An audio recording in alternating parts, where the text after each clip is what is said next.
Fade in. Exterior, Kentwell House Estate, night.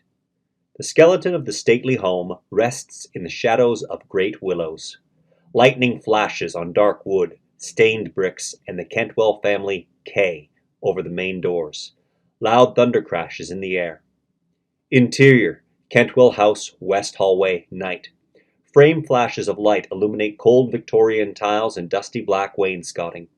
A hospital nurse hustles toward a glass cabinet with only a candle to light her view. This is Madeleine Crowe, mid-20s, pretty and lean. She wears a dirty uniform with her hair tied back and a heart-shaped locket around her neck. She scrambles to pull a lockpick out from her apron. A drop of sweat glides down her temple. Madeleine slides the pick underneath the glass doors and pushes it up towards the silver latch behind the lock. Inside the case, a large golden crucifix sits atop of a row of sparkling treasures. The shine reflects in Madeleine's eyes as she stares into the glistening jewels. A distant sound interrupts her focus. Madeleine's eyes dart over to see a faint glow of light spreading on the wall at the end of the hall. She hears footsteps and the voices of men conversing softly. Madeleine twists the lockpick into the latch and it clicks. Thunder crashes. Flashback. Interior, Kentwell House, West Hallway, day. Madeleine hurries down the hall trying to keep pace with Mr. Pembry, 60s, a short, well-dressed man with a kind face. She fumbles with her clean apron's tie, tugs at her tight sleeves, and scratches at the starched collar. This is the east wing. The nurses' chambers are just to the left.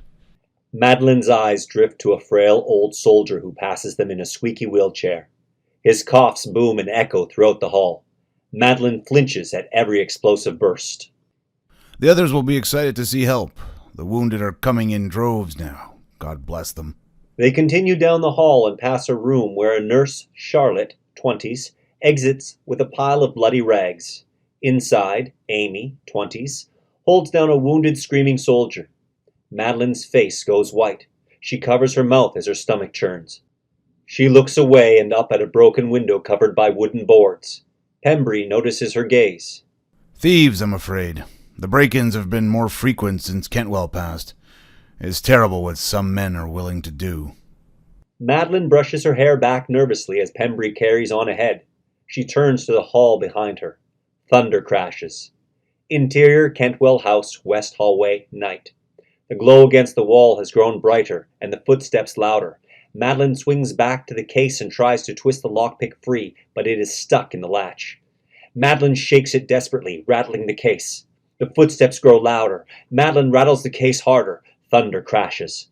Flashback. Interior, Kentwell House, West Hallway, day. Mr. Pembry leads Madeleine to the glass cabinet mounted in the hallway. Her eyes light up at the sight of the case. Kentwell was quite the collector. Mr. Fowler has ordered that most of it be locked away for safety. Madeleine stares into the gold artifacts. Pembry puts a hand on the case and gives it a push, but it doesn't budge. Haven't had luck moving this one. Mr. Pembry turns and continues down the hall. Madeleine can't help but look a little while longer. Thunder crashes. Interior, Kentwell House, West Hallway, night. The crucifix shines tauntingly. Madeleine shakes the glass doors. The light now casts a strong glow on the turn in the hallway. The voices of Mr. Pembry and Mr. Fowler approach. Fowler's voice is firm and commanding. I'm afraid the girls have been missing for 3 days now. Mrs. Beverly is worried there won't be enough to cover the night shifts. I assure you we will do everything we can once the storm settles, Pembry. We'll find them. Madeleine tugs on the lockpick and finally releases it. She tucks it into her waistband and blows out her light. Mr. Pembry turns the corner with Mr. Fowler, 50s, a grim, well-dressed gentleman. They approach Madeleine with their light, finding her at the center of the hall in darkness. Miss Crowe? What are you doing out at this hour? Oh, I couldn't sleep. Nightmares. So I thought I'd take a walk. In the dark? Madeleine laughs playfully and points to the boarded window. The wind of the storm howls through the creaking wood. It was this awful storm. Would you give me a light? Mr. Fowler sternly eyes Madeleine. He scans her from head to toe, pondering. Pembry lights her candle with his. It's best not to let nightmares win. I suggest you find your way back to your chambers.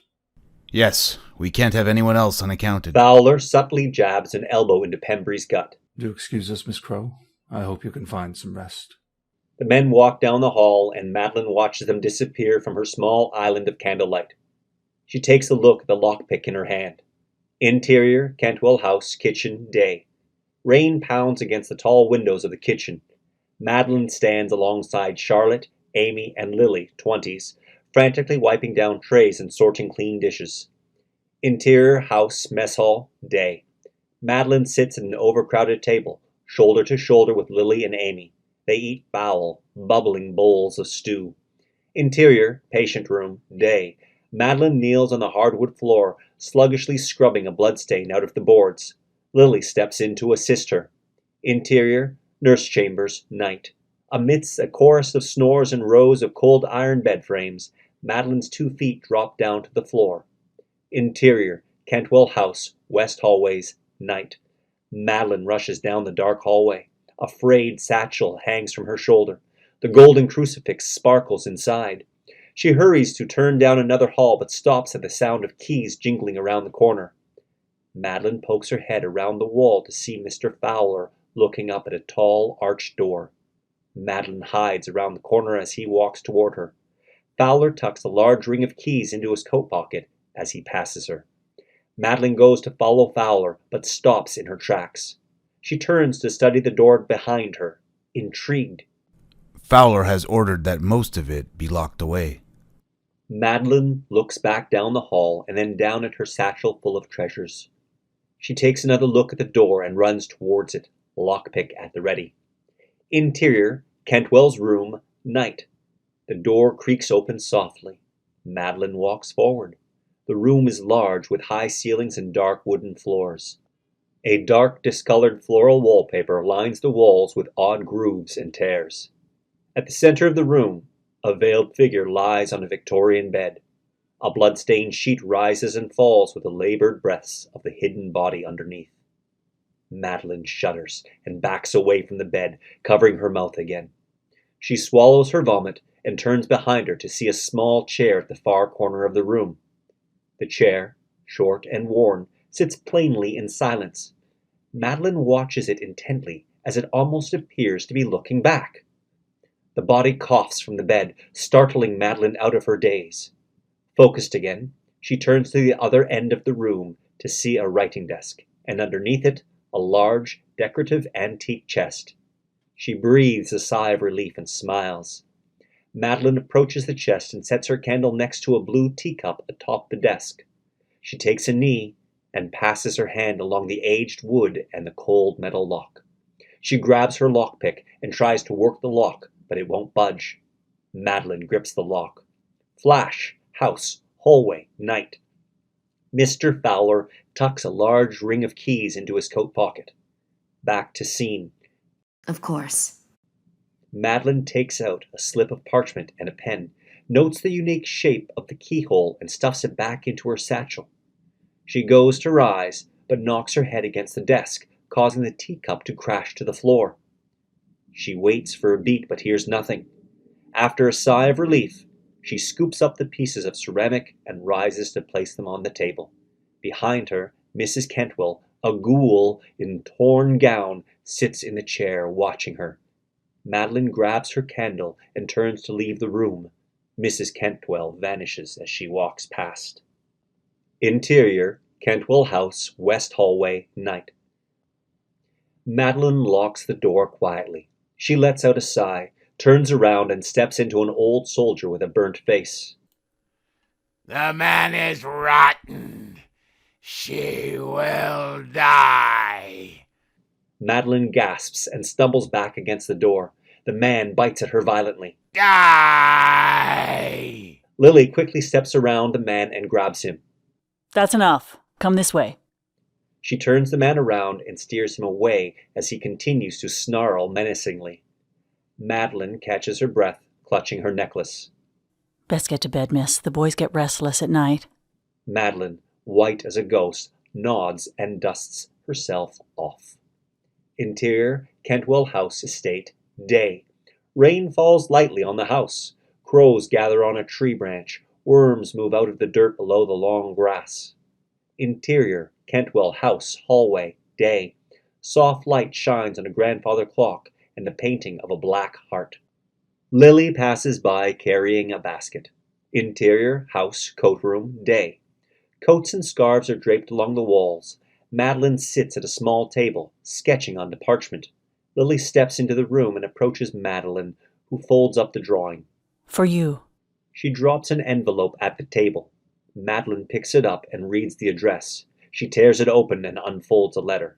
Insert letter. The large words, Dear Sister, are visible at the top of a long letter handwritten in crayon. Back to scene. Madeleine cries as she reads the words, clutching the locket around her neck. She sets the letter down, wipes her eyes, and collects herself. She flips open her freshly detailed drawing of the keyhole and takes a deep breath. Exterior, Kentwell house, night. Darkness covers the estate. A rat crawls out of a hole in the side of the house. Interior, clerk's office, night. Madeleine slowly opens the door and steps into the study, careful to lift her heels over the creaky floorboards. The room is packed with books, artifacts, and glass jars holding animal hearts. A soft lullaby plays from a music box. At the far end of the room, Mr. Fowler snores on a couch, facing away from Madeleine. A blue teacup rests on his chest, teetering with every breath. Madeleine spots the ring of keys atop a credenza. She makes her way to the end of the room and passes a large glass cabinet full of drug vials and rubber tubes. Mr. Fowler snores from the couch, but with his eyes wide open. He listens to Madeleine stir about the room. Madeleine slowly spreads the keys apart and takes the drawing out of her pocket. She compares the shape of the hole to each of the keys and picks out an iron key covered in scratches. She smiles and quietly separates the key from the ring. Madeleine tiptoes out of the study as the music box clicks to a stop. Interior, Kentwell's room, night. Madeleine steps in with her candle and key. She shuts the door behind her and darts to the chest. She rests her candle on the desk and kneels to twist the key into the lock. She pries open the lid with the end of the key, and the chest cracks open with a puff of dust. Inside are a collection of letters, journals, photographs, and old children's toys. She desperately digs through the papers and stops when she uncovers a stuffed teddy bear. Madeleine stares sullenly into the toy, and her heart begins to race. She puts the bear down next to a photo of Mrs. Kentwell, 20s, with John, 20s, and Charlie, 4. Madeleine picks up the photo and the leather journal underneath it. She brings the items to the desk, flips open the journal, and reads the words of Mrs. Kentwell. John said we came here solely on my account, that I was to have perfect rest and all the air I could get. Madeleine flips through the diary, studying the crisp black ink atop the cracked yellow pages. The paint and paper look as if a boys' school had used it. I never saw worse paper in my life. Madeleine looks up to study the wallpaper in the room. I wish I could get well faster. There is a recurrent spot where the pattern lolls like a broken neck and 2 bulbous eyes that stare at you. I stare back every day. Madeleine's eyes pass over the grooves of the wallpaper and the curious patterns of the paint. Behind that outside pattern, I see the carriage and Charlie's body in the mud. John says they are dreams, but I see the crash every night. The sounds of a carriage crashing, horses panicking, a woman screaming play in Madeleine's head as she stares at the photo of Kentwell's family. She flips through the diary quickly. John is gone. The money is gone. The lawyers have come for the house. They knock, but I will not let them in. Madeleine freezes as she reads the last page. I can never leave. Madeleine looks up from the notebook and wipes away a tear. Her heart pulses loudly. She approaches the wallpaper and reaches out to touch it. She rips a piece of the dark paper to reveal an older yellow wallpaper beneath. Suddenly, a wrinkle moves across the wallpaper. Madeleine jumps back and follows it with her eyes as it snakes around. It creeps all over the house. I find it hovering in the dining room, skulking in the parlor.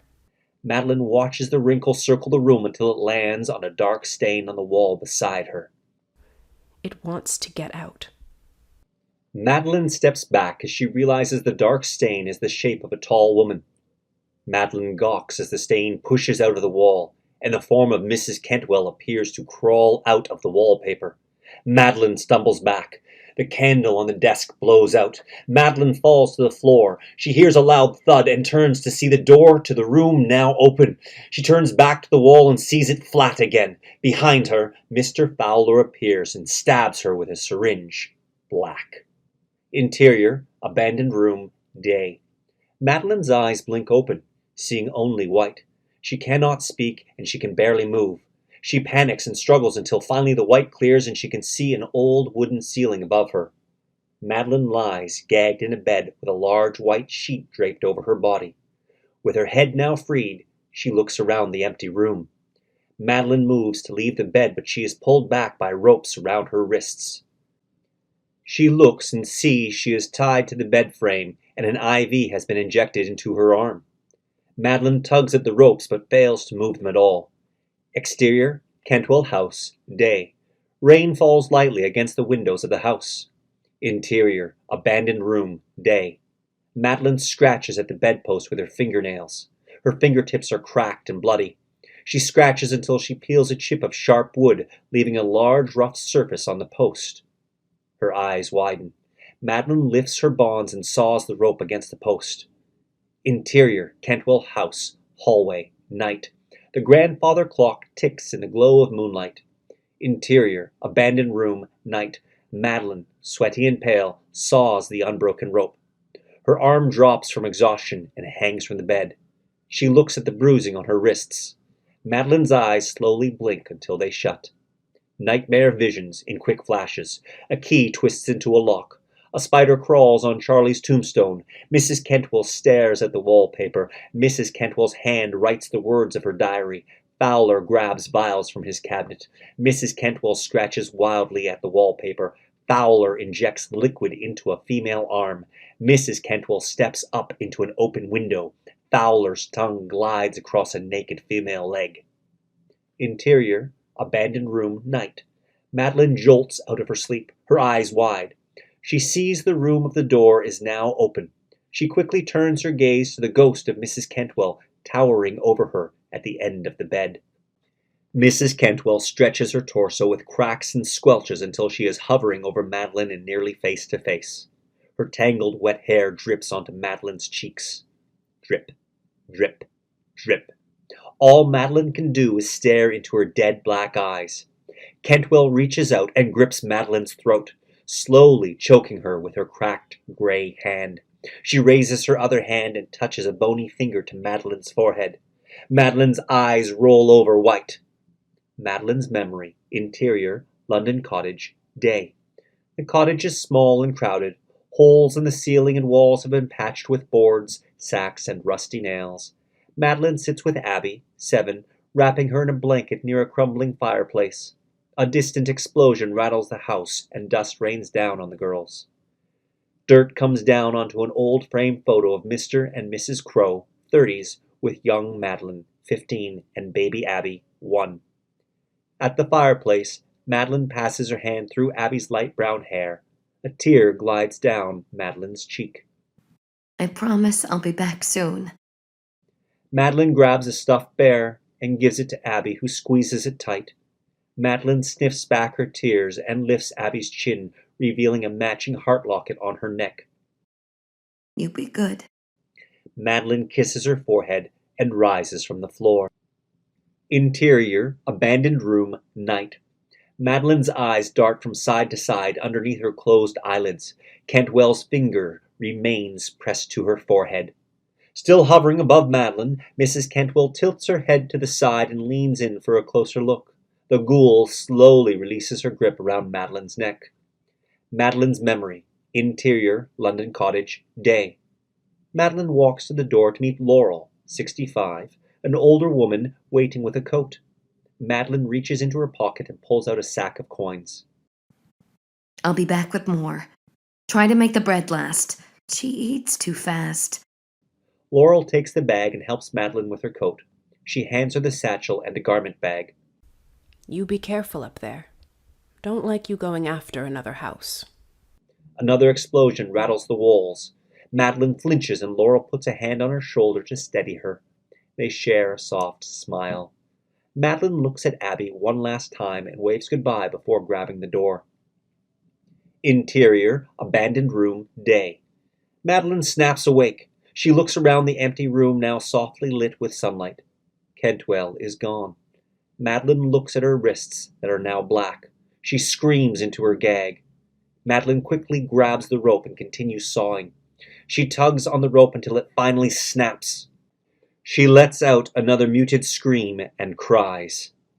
Madeleine quickly frees her other hand from its knot and removes the gag from her mouth. She gasps for air. She pulls the IV out from her arm and throws it across the room with a shout. She slowly slides out of the bed. Madeleine wears a short white nightgown. She steps to walk but immediately collapses onto the floor. Madeleine starts to pick herself up but notices a glare. A small knife lies on the floor in front of her. She picks it up to see the Kentwell family K carved on the handle. She looks around the room for evidence of her helper but sees nothing. Madeleine grips Kentwell's knife and slowly gets to her feet. Interior, Kentwell House, West Hallways, day. Madeleine peeks out of her room and steps into the hall, now bright with warm light. She walks and turns the corner past Kentwell's tall, arched door. She stops. She turns to see the door is cracked open. Her eyes widen. In quick flashes, Fowler injects liquid into a female arm. Fowler's tongue glides across a naked female leg, a veiled figure on the bed. Back to scene. Madeleine swallows hard. The door looms ominously at the end of the hall. Madeleine slowly steps towards the room but hesitates. She turns to look out a window where the sun shines through the branches of a weeping willow. The leaves appear to dance in the soft breeze and glisten in the warm light. Madeleine looks back at the dark arched door and the silver of the light leaking out of it. Madeleine takes a step back and looks down at the wounds on her arms. She looks up at the door, slowly steps forward, and runs down the hall. Interior, Kentwell's room, day. Madeleine thrusts the door open and beelines to the bed. She rips off the bedsheet to reveal Charlotte, the nurse, tied, gagged, and dressed just like herself. Madeleine rushes to rip off the gag and unties her bonds. Where is he? Shh. We have to hurry. She tosses the ropes aside and pulls the IV from her arm. Madeleine helps Charlotte out of bed. The two girls slowly stumble to the door as Mr. Fowler steps into the room. Charlotte collapses and clings to Madeleine, pulling her down with her. I see you found my friend again. Mr. Fowler takes a step forward. Madeleine guards Charlotte. Please. Don't try to fight it. Fowler drops a large whip to the ground. Madeleine's eyes widen and she grips Kentwell's knife tight. You belong in my house. Fowler charges and swings the whip at the girls. It cracks loudly against the floor. Madeleine lunges at Fowler with the knife, but he dodges her attack and kicks her to the floor. Charlotte leaps onto Fowler, swinging at him blindly. He throws her off and proceeds to whip her violently. She screams as he beats her. His eyes are wild with hate. Crack, crack, crack, squish! Fowler's eyes widen. He turns to see Madeleine standing with the knife. Blood squirts out of a hole in his back. He moves to strike, and Madeleine quickly slashes his face. Fowler's body collapses onto the floor. Madeleine catches her breath, standing over him. Fuck your house. She helps Charlotte get up, and the two slowly make their way to the door.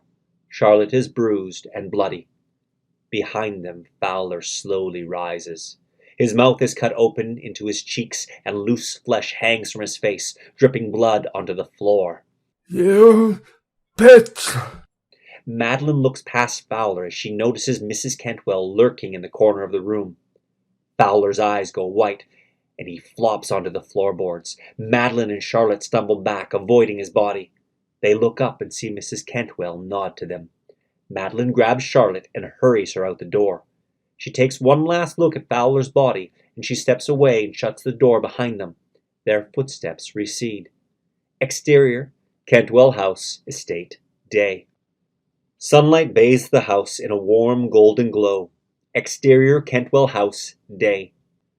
Outside the main doors, Pembry stands with various policemen as Fowler's veiled body is carried out by coroners dressed all in white. A journalist takes a standing photograph with a bright flash. Interior, London cottage, day. The cottage is cleaned and orderly. Holes in the ceiling and walls have been smoothed over.